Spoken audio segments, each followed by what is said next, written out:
E aí a pergunta é: como podemos reconhecer os verdadeiros ministros do Evangelho? Avaliando algumas características. A primeira característica é que tem um ministério evidenciado a todos. Quando eu digo evidenciado, estou querendo dizer um ministério que é claro, que é notório a todas as pessoas desse mundo. As pessoas conseguem enxergar o que tipo de ministério que é.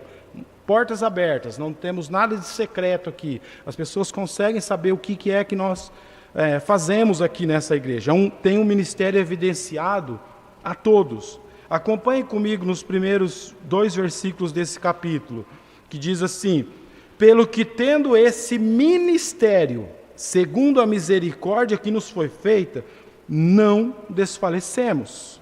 Pelo contrário, rejeitamos as coisas que, por vergonhosas, se ocultam, não andando com astúcia, nem adulterando a palavra de Deus. Antes nos recomendamos a consciência de todo homem na presença de Deus pela manifestação da verdade. Ministério, o que significa essa palavra? É uma palavra, inclusive aqui em 2 Coríntios ela aparece 12 vezes. É uma palavra muito parecida com a palavra diácono. É uma palavra aparentada com a palavra diácono. Então, quando você ouvir ministério e diácono, se você sabe qual que é a função do diácono, é bem parecido com a função do ministro. Porque o significado principal de ministério é serviço. E o do diácono também, é servir às mesas. E o ministério significa serviço. Com isso nós podemos dizer que o ministério do Evangelho, embora seja uma elevada e santa vocação, porque se nós olharmos entre todas as profissões do mundo, todas, pode pegar aí o presidente do Brasil eleito, né? Ou o presidente dos Estados Unidos, qualquer uma, qual é aquele cargo que você acha que é o mais importante entre todos eles? Nós sabemos que aqueles que pregam e servem diretamente a Deus, são ministros de Deus, são aqueles que pregam a palavra dele nesse mundo, estão a serviço dele, são as pessoas que têm uma santa vocação.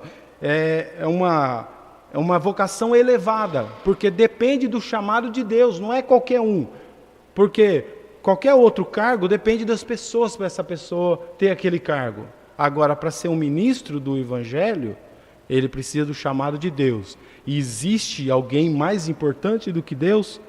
Então, o chamado de Deus é muito importante. Então, apesar de ser uma santa e elevada vocação, só a palavra já dá para entender, né, ministério, que é serviço. Isso não eleva ninguém a uma posição clerical superior.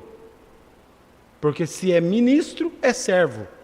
E se é servo, então não indica que é superior aos outros. É uma elevada vocação? Sim, mas indica que é alguém que está aí para servir as pessoas e não para ser mais importante que as pessoas. O próprio Senhor Jesus Cristo, quando veio a esse mundo, ele veio para servir, ele se humilhou, ele serviu, ele não se mostrou mais importante que as pessoas desse mundo. Então, um pregador é um ministro de Deus e dos homens. Trocando a palavra ministro de Deus, é um servo de Deus e é um servo dos homens. Então, não tem nenhum motivo para achar que é superior às outras pessoas. Tendo este ministério, diz aí o versículo 1, a palavra este identifica o ministério como igual ao que já foi falado no capítulo anterior. Está relacionado ao Evangelho que produz vida e recebe poder do Espírito de Deus. Tendo este ministério, não desfalecemos. A misericórdia de Deus é necessária por causa dos ataques contra os seus servos. É por isso que o apóstolo Paulo várias vezes pedia para que estivessem orando por ele. Ele era um servo de Deus, e nós sabemos que um servo que realmente temia Deus e fazia coisas milagrosas mesmo. Ele de fato era um apóstolo que fazia algumas coisas que nós seres humanos não somos capazes de fazer. Ele era muito usado por Deus, ao ponto de fazer milagres. Mas ele sempre pedia para que os irmãos estivessem orando por ele, porque ele sabia da tarefa que ele tinha e os ataques que os servos de Deus sofrem. Então, por causa da misericórdia de Deus, nós conseguimos continuar, levar à frente a obra dele. Mas sendo Deus misericordioso, nós temos certeza, por causa desse fato, que nós não vamos desfalecer. Desfalecer tem a ideia de entregar os pontos, ou de perder a coragem, de ficar desanimado. Não vou continuar mais, é difícil. Eu diria, se não fosse pelo chamado de Deus, pela vocação de Deus, quem está no ministério abandonaria, por causa das pressões que o ministério pode trazer. Então, mas quem tem a misericórdia de Deus não desfalece. A palavra foi usada novamente no capítulo 4, versículo 16, quando Paulo está fazendo uma referência de quando ele foi acusado de ser desonesto, ele foi acusado de duplicidade, ele foi acusado de fazer fraudes. Mesmo assim, com falsas acusações, ele falou: não desfalecemos. Ele repudiava as atitudes da desonestidade, como ele fala aí, ou coisas vergonhosas, as coisas clandestinas, coisas desonradas. Ele odiava essas coisas, e no entanto ele foi julgado como fazendo coisas erradas. E mesmo assim ele falou: nós não desfalecemos, porque o Senhor é que nos fortalece. Então o ministro do Evangelho, ele não vai usar a sua astúcia para enganar, como fala aí o versículo. A astúcia é a mesma palavra que encontramos no capítulo 11, versículo 3, que fala assim: a serpente enganou Eva com a sua astúcia. É a mesma palavra. Então, o ministro do Evangelho não vai usar sua astúcia, sua capacidade de poder comunicar, de falar, para enganar as pessoas. A outra palavra usada aí que tem a ver com engano é adulterando. A palavra adulterando no original, ela vem de um termo que significa apanhar com uma isca. Não sei se vocês já pararam para pensar em adultério, adulterando, apanhar com uma isca. Geralmente quem cai em adultério foi pego, caiu numa armadilha do inimigo, foi apanhado por uma isca. Como eu já disse numa mensagem anterior, geralmente a isca é fácil, bonita, atraente e que faz com que a pessoa ache que aquilo ali vai ser algo bom para ela no momento. Então, a palavra adulterando tem essa ideia, como se faz com os peixes, né? Você coloca uma isca e a pessoa, e o peixe ele cai. Aquilo ali é uma maneira de adulterar aquela isca. Por quê? Ele acha que aquilo ali é algo que vai alimentar, que vai ser algo bom para ele. E no final vai trazer o quê? Morte. Ele vai sofrer as consequências, porque o adultério é um engano. É a mesma ideia. Tem aparência de coisa certa, mas ela é errada. Então, é mais ou menos como alguém que está olhando aí com a questão do ministério, ele não pode ser astuto para enganar as pessoas e nem adulterar a palavra de Deus para enganar as pessoas. Então, normalmente, alguém que está adulterando, ele tem uma aparência que não é a dele. Ele aparenta, para as pessoas que está tudo certo, que está correndo tudo bem, que o casamento dele está bem, que não tem nenhum tipo de problema, e ainda essa aparência falsa, se alguém perguntar para ele ou mencionar, viu que fulano ali, eu estava traindo, olha que adultério, essa pessoa que está adulterando, mantendo as aparências, ela fala, nossa, que coisa horrível, isso não é coisa que se faz, e não aceita e não concorda com aquelas pessoas que estão fazendo isso. Ele tem uma aparência falsa, porque no fundo ele está fazendo a mesma coisa, mas a aparência que quer mostrar para as pessoas é outra. Entendeu a ideia de adulterar? E é a mesma coisa no Evangelho. A pessoa está querendo aparentar uma outra coisa, mas no fundo ele está querendo enganar as pessoas para conseguir outros objetivos, seja dinheiro, fama, crescer no meio evangélico, e seja o que for. Adultera a palavra para enganar. Então, um verdadeiro ministro, ele se recomenda pela manifestação da verdade. Ele não usa da astúcia para enganar, ele não adultera com a palavra da verdade. Ele manifesta a verdade. Manifestação significa tornar evidente, trazer à luz. É por isso que eu falei que tem um ministério que é evidenciado por todos, porque ele manifesta a verdade. Ou seja, é alguém que não esconde nada. Se o ministro tiver alguma coisa escondida, alguma coisa que as pessoas não podem saber, a vida dele não for um livro aberto, tem algum problema, tem coisa errada. Porque o ministro do Evangelho, ele não pode ter coisas ocultas, escondidas, para enganar as pessoas. Tem que ter uma vida aberta para que todos realmente conheçam, trazendo, manifestando a verdade. Então essa é a primeira característica de um ministro do Evangelho. Tem um ministério que evidencia tudo a todos. A segunda característica é que tem um ministério rejeitado pelos incrédulos. Então, primeiro evidenciado, segundo rejeitado. Mas um ministro do Evangelho tendo um ministério rejeitado? Sim, mas rejeitado por quem? Pelos incrédulos. Versículos 3 e 4.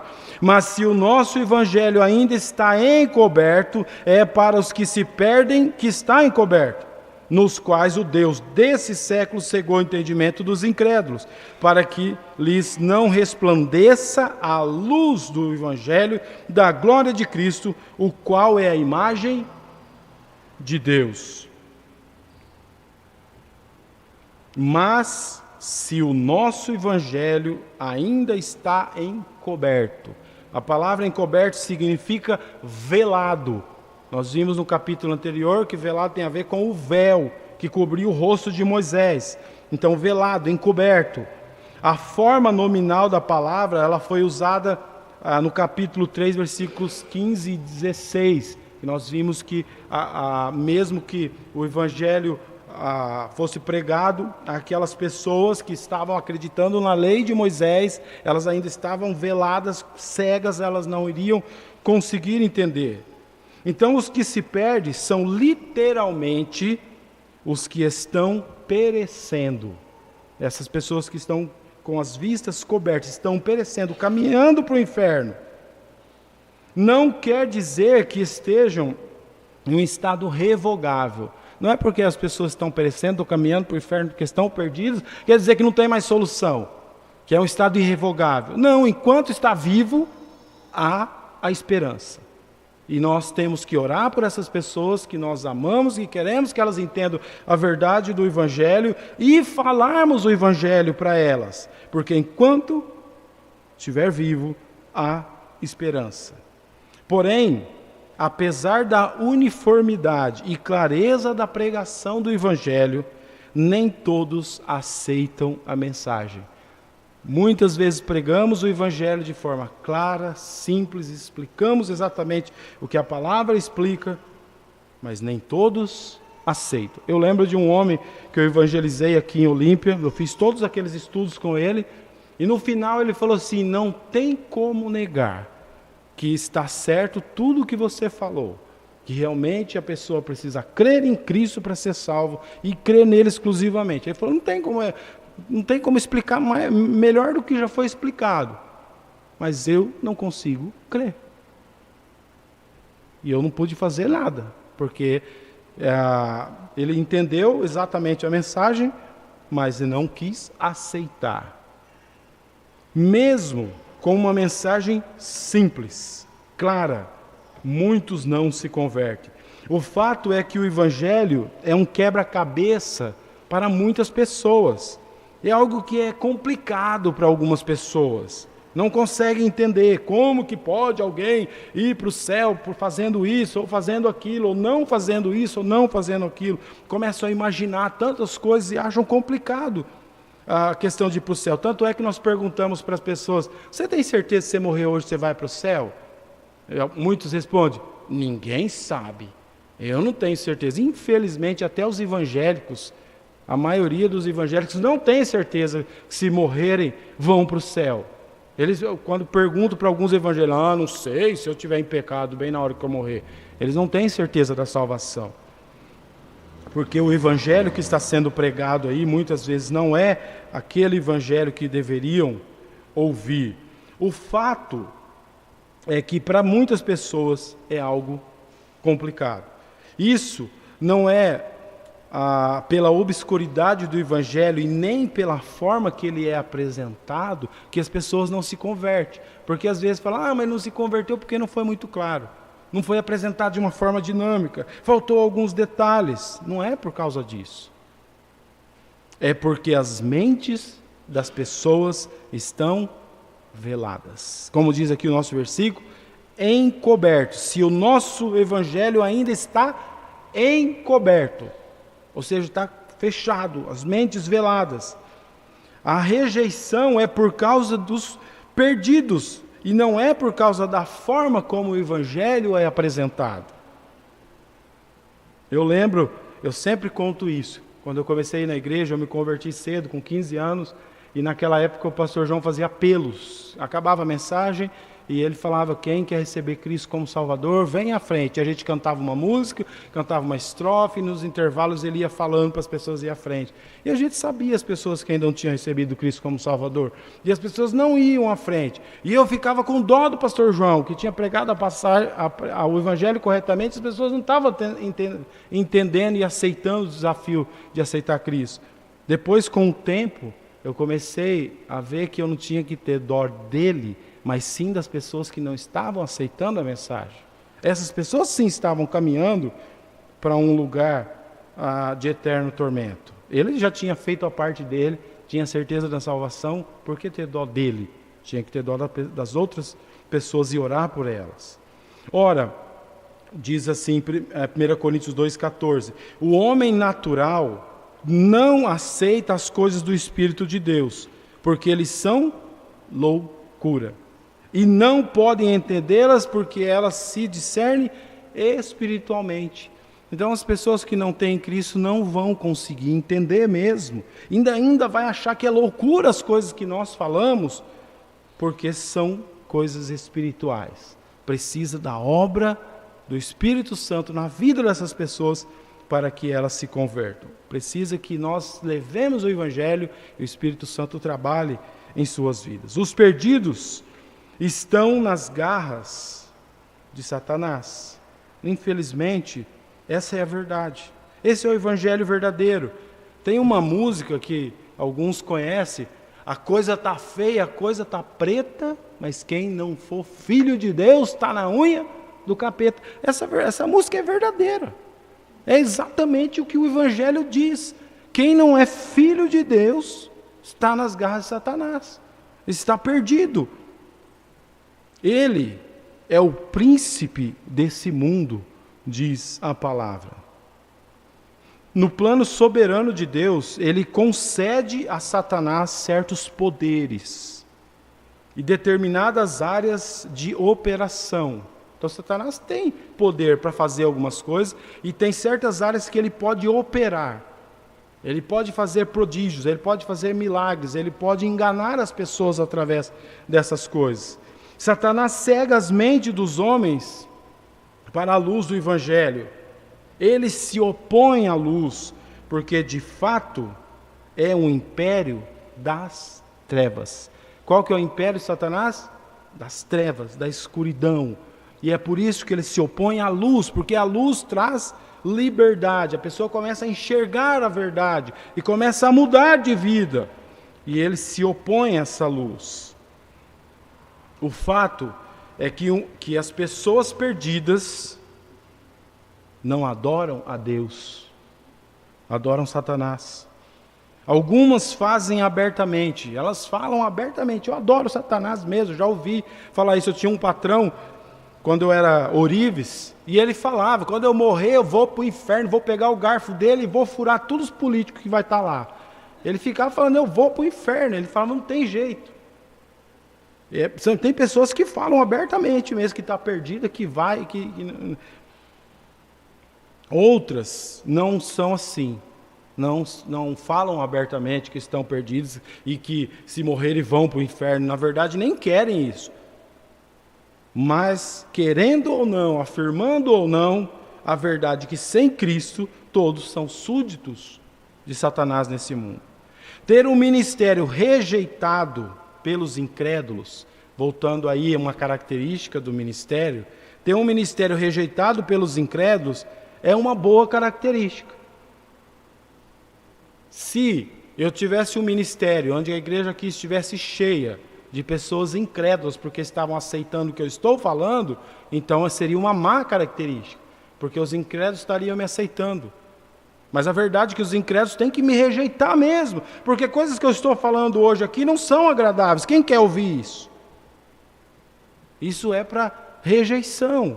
Então, quando somos rejeitados porque pregamos o evangelho verdadeiro, porque queremos que as pessoas de fato se convertam, nós temos uma característica correta.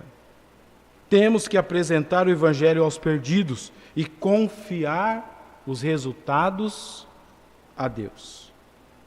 Essas são as duas primeiras características de um ministro do evangelho. Tem um ministério evidenciado, todo mundo pode entender o que é e ver o ministério dele. E a segunda característica, tem um ministério rejeitado.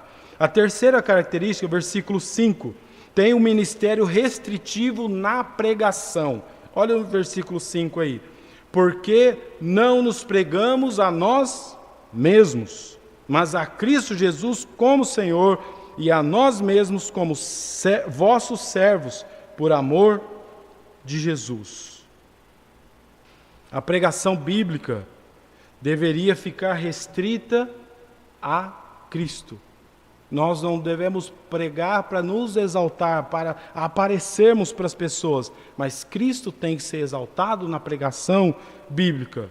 Muitos assuntos estão aí para serem falados e ouvidos pelas pessoas, mas se não constituírem o Evangelho de Cristo, não são assuntos relevantes para essas pessoas perdidas. Temos que pregar a Cristo como Senhor. E quando eu falo pregar a Cristo como Senhor, primeiramente, é claro, para o incrédulo, ele tem que aceitá-lo como Senhor e Salvador de sua vida, mas também para o crente. Ele ainda continua sendo Salvador e Senhor. E nós temos que obedecê-lo como Senhor de nossas vidas. Temos que ser servos de Cristo. A palavra servo, se fosse ser traduzida do original, poderia ter sido traduzida como escravos de Cristo. Escravos livres, porque Ele nos livrou dos pecados, nos livrou da escravidão do pecado, somos livres e trabalhamos para Ele porque somos gratos pela obra que Ele fez em nossas vidas. Então, nenhum pregador deve criar um culto ao seu redor. Nenhum ministro do Evangelho deve criar um culto evidenciando a sua pessoa. O mais importante, colocar uma foto lá na frente, lá, mostrando que aquela igreja tem aquele pregador que é importante e que é o que realmente prega a palavra do Senhor. Nenhum culto deve evidenciar seres humanos. Temos que pregar a Cristo e não a nós mesmos. Uma das marcas de uma igreja sadia é a pregação expositiva. É isso que nós estamos fazendo aqui, passando todos os capítulos, versículo por versículo, analisando o que a palavra de Deus nos diz. Isso é pregação expositiva. E nós devemos, como igreja e como ministério saudável, levar a palavra verdadeira às pessoas. Muitas vezes vamos ser rejeitados por causa dela, mas é ela que vai transformar as vidas das pessoas e por isso devemos pregar expositivamente. Então, a primeira característica é um ministério evidenciado. A segunda, um ministério rejeitado pelos incrédulos. E a terceira, um ministério restritivo à pregação da palavra. E a quarta característica é um ministro do Evangelho, ele tem um ministério resplandecente nas trevas. Ou ele brilha nas trevas, ele é diferente das trevas desse mundo. Olhem aí essa última característica que veremos hoje à noite de um ministério verdadeiro, versículo 6. Porque Deus que disse, das trevas resplandecerá a luz.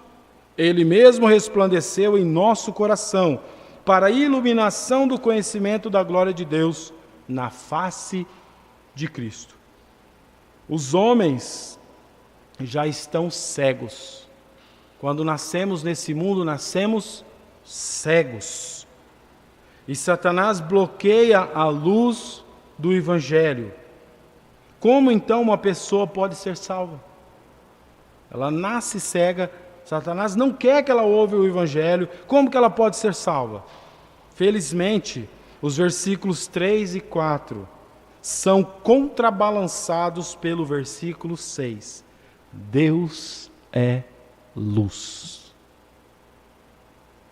1 João fala isso. Ele é o doador da luz. Deus falou e houve luz. Assim como na criação a penetração da luz do Evangelho também exige um ato criador de Deus. Não existia luz e Deus disse, haja luz, e passou a existir. Uma pessoa para ser convertida e a luz do Evangelho entrar em seu coração depende do ato criador de Deus. É por isso que quando nos convertemos, nos tornamos novas criaturas. E assim a luz do Evangelho, quando Deus age, ela ilumina os nossos corações. O homem não consegue simplesmente abrir os olhos para a verdade. Eles têm de ser abertos por Deus. Só Deus pode fazer isso. Colossenses 1,13 deixa bem claro isso. Ele ilustra essa verdade de uma forma muito clara. Olha o que diz o versículo. Ele nos libertou do império das trevas e nos transportou para o reino do Filho do seu amor. Quem que nos libertou do império das trevas? Deus. Ele nos tirou das trevas e levou para o reino do Filho amado. Nos libertou literalmente, quer dizer, nos salvou das trevas. Transportou é uma palavra que descreve transporte de pessoas conquistadas de um país de origem para um outro reino. Ele foi lá, conquistou e levou para outro reino. Que reino é esse? O reino do seu Filho amado, que é o reino de luz. Podemos chegar à seguinte conclusão, então, que é muito óbvia e simples.